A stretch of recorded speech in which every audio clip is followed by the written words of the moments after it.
Eu não sei se tem muito a ver, mas tem uma empresa que você estuda bastante também, que é a Eletrobras. Esses apagões aí foram culpa da Eletrobras ou não? Tá, a gente ainda não sabe, Não tá? sabe de onde veio? Até onde o momento que eu entrei aqui ainda não foi decidido.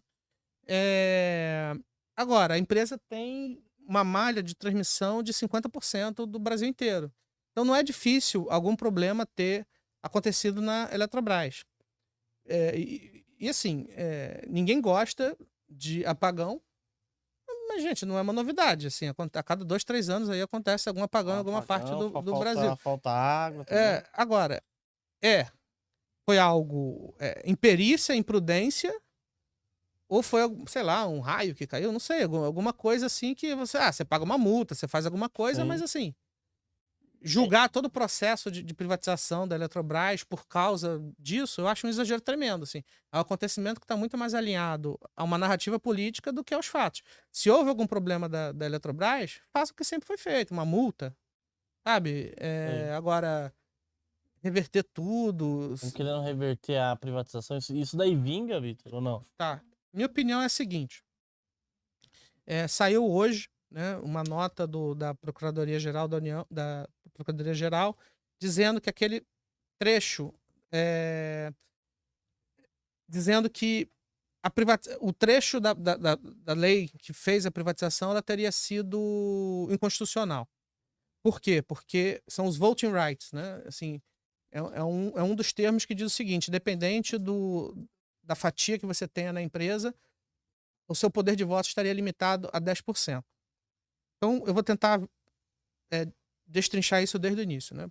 Bem, a Petrobras foi privatizada em 2022, o Congresso aprovou, o Senado aprovou, o, Todo T- mundo o aprovou. TCU deu o ok, o STF não julgou nenhuma inconstitucionalidade e o negócio foi para frente. Inclusive, são as mesmas pessoas, né? O mesmo presidente da Câmara é o que está hoje, o mesmo presidente do Senado é o que está hoje, e o STF, entrou o Zanin, saiu o Lewandowski, mas assim, ele ainda é essencialmente o mesmo. Então, assim, vai se mudar tudo, essa percepção De todo mundo, de cem todo por cento. mundo 12 meses depois. E outro ponto que eu coloco aqui é o seguinte: o procurador ele está querendo ser reconduzido ao cargo, então, eventualmente, isso pode ser interpretado como um aceno político. Eh, e também você tem uma outra questão que é o seguinte: os presidentes eles vêm e vão, né? Ainda que eles possam ser reeleitos, Sim. né? Você tem ali um limite de 8 anos. O STF não, ele é muito mais perene, né? O Zanin, que entrou agora, Ixi, ele vai já ficar até era. 2050. Faz a vida dele. Então o que eu quero dizer é o seguinte: se você reverte esse tema e o governo passa a ter uma participação maior, o que vai acontecer? O executivo vai se divertir ali dentro, né? As indicações, etc., o centrão, aquela coisa toda, enquanto que todo o BO institucional vai ser absorvido pelo STF, que no final do dia eu não observo uma maneira muito clara para ele ter algum tipo de vantagem. Entendeu? Então, assim, é o quem vai nomear o diretor de distribuição de whatever dentro da Eletrobras? Vai ser um ministro do STF ou vai ser alguém do executivo? Vai ser alguém do executivo. Então, assim, eu não sei se eu não consigo enxergar uma vantagem muito clara para hoje o Supremo resolver jogar junto com o executivo Sim. nesse tema. Em outros temas, eles estão jogando, né? Essa PL maluca aí de regulação. Agora, nesse tema, eu não consigo observar uma vantagem muito clara para o STF, porque no final do dia, isso tem que ser apreciado. E o STF vai absorver isso daí por uma operação de mais de 30 bi, somando aí as outorgas, mais o que já foi pago de CDE, e o uso do FGTS. Então, sabe? Então, eu sou cético em relação à possibilidade da reversão, da maneira que foi feito. Claro, vão chegar a algum acordo ou qualquer coisa assim, mas assim, eu sou cético. E por último, é importante mencionar o seguinte: a empresa hoje, antes de eu entrar aqui, ela estava acho que uns 33, R$ 34. Nesse valor, ela está negociando a 0,6, 0,7 do valor patrimonial. Ou seja, 0,6, 0,7 já é mais ou menos o que uma estatal negocia. É. Entendeu? Então, assim, supondo que isso de fato fosse revertido, o quão mais ela teria que cair? Entendeu? Para que isso já estivesse no preço. Sim. Será que ela vai negociar o quê? 0,5? Pode ser? Pode, mas será que vai? Então, o ponto é o seguinte, eu acho que é um case razoavelmente assimétrico.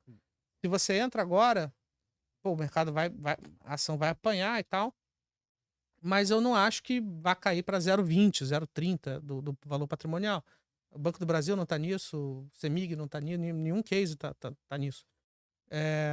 Então eu acho que hoje é muito mais uma oportunidade, principalmente para quem não tem, do que um risco propriamente dito. É um risco.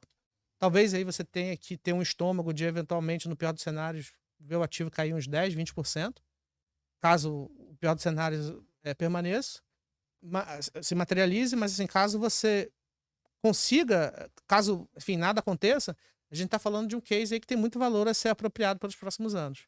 Tá? Então, assim, para fins de comparação, uma Engie da vida, que é o case AAA, né? Pô, negocia 3 vezes o valor patrimonial. Caramba. Pois é. Então, assim, redonda, filé.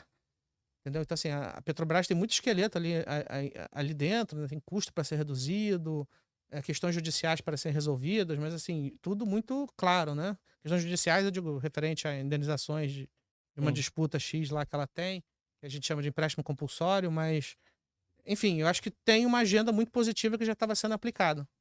E nesse preço, hoje É eu uma sou mais. oportunidade. Eu sou mais comprador do que vendedor. Então, assim, quem não tem e quer entrar, bote na cabeça, assim, que você pode perder até 20%. 15, 20%. Né? Dizendo que a ação negociaria 0,5 Sim.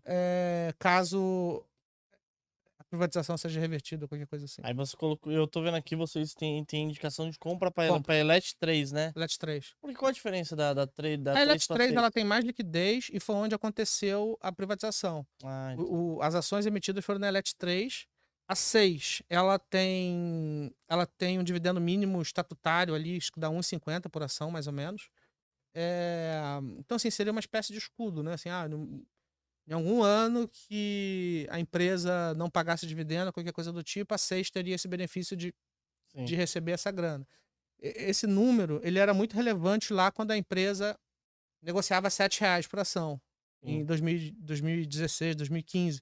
Por quê? Porque com R$7 recebendo 1,50 de Porra, dividendo, pô, dava uns 15% de dividend yield, né? no mínimo. Dependendo do preço ali que você pegasse. Mas hoje eu não consigo enxergar tanto valor, assim. Eu Entendi. prefiro a 3. Em algum momento, essas ações vão virar só uma, né? A empresa deve migrar para o novo mercado. Houve essa tentativa lá atrás, ainda não foi resolvido. Lá atrás, que eu digo, ali no início no pós-privatização. Mas, enfim, eu enxergo mais ou menos dessa maneira. Entendi. Então, Eletrobras aí compra Eu Eletrobras. tenho compra, a notícia de hoje não me deixou feliz de maneira alguma. E se eu já tinha compra antes, eu imagino que chegando nesse preço, infelizmente, quem seguiu minha recomendação está perdendo dinheiro. Mas Mas eu ainda. acho que é mais para segurar, ou caso você não tenha, comprar um pouco mais. Sobre esses termos que eu acabei de explicar. E curtir também um momento também, né? Então, se cair um pouquinho, compra mais um pouquinho, né? É, E assim, o que eu falo pra todo mundo que acompanha, né? Por isso que é bom você ter uma carteira bem diversificada. Vai ter as ações que estão indo melhor, ações que estão indo um pouquinho melhor, porque no curto prazo, o mercado ele é totalmente cíclico, né? Então tem essa volatilidade muito grande. E você tem que investir em valor, que é o que o Vitor tá falando aqui. Ela tem um valor grande para ser destravado. Quando vai acontecer, ninguém sabe, né, Vitor? uma série de medidas já estavam sendo feitas. Mas assim, o investidor, a primeira coisa que ele precisa entender foi o seguinte, que a ação caiu muito no pós-privatização, não foi por causa do partido, nada. Foi porque o preço da energia caiu muito, assim. Só para lembrar os termos da privatização, foi o seguinte, ó, o governo federal falou, ó, você me dá aqui 30 bi, 26 bi, e eu te dou novas outorgas de 30 anos para você explorar essas hidrelétricas aqui, que vão ficar descontratadas. Então, que isso aconteceu no ano, assim, no final do ano, teve um período de chuvas muito forte, muito acima da média, e os reservatórios ficaram cheios, enquanto que a demanda ainda está claudicante. Então, o resultado disso foi a queda nos preços de longo prazo. Então, assim, a energia que antes era vendida por 150, R$160 em contratos de 5 anos, caíram para 100, para 90. Então, assim, toda aquela quantidade enorme de energia que a empresa ia se descontratar, e que na hora da privatização o mercado enxergava R$150, R$160, poxa, a energia passou a 100. Então, o que que acontece? Quando você chega ao preço de R$ 33, que é mais ou menos o que está hoje, a Elet 3, ela está precificando que essa energia vai ficar sem para sempre. Então, assim, tendo um período de chuva ruim, eu acho que esse cenário muda, né? Essa percepção vai certeza. mudar. E, assim, ela está praticamente, tá mais de 90% contratada para esse ano, então o fluxo de caixa dela está bem protegido. Para o ano que vem, ela está 84% contratada. Aí, tudo bem, lá em 2025 ela começa a ficar mais descontratada. Se os preços de energia ficarem nessa zica do jeito que estão hoje, aí, ok, ela vai ter que começar a vender essa energia ao preço da época. Mas, assim, à medida que isso já está no preço, se o negócio mudar, eu acho que você vai se apropriar desse Pode ser uma boa, né? fluxo. Oi? Pode ser uma boa, né? É o que eu acho. Tubarões, se vocês quiserem ver cotação de ações, de fundos imobiliários, de BDRs, ETFs, criptomoedas, você consegue ver através do site do Investidor 10, a plataforma completa. Tem diversos rankings também, maiores lucros, maiores ROIs, empresas que pagaram mais dividendos nos últimos 12 meses. É uma plataforma completa e você consegue gerenciar sua carteira. O QR Code tá aqui na tela, aqui, só você acessar ou no link da descrição aqui do vídeo também.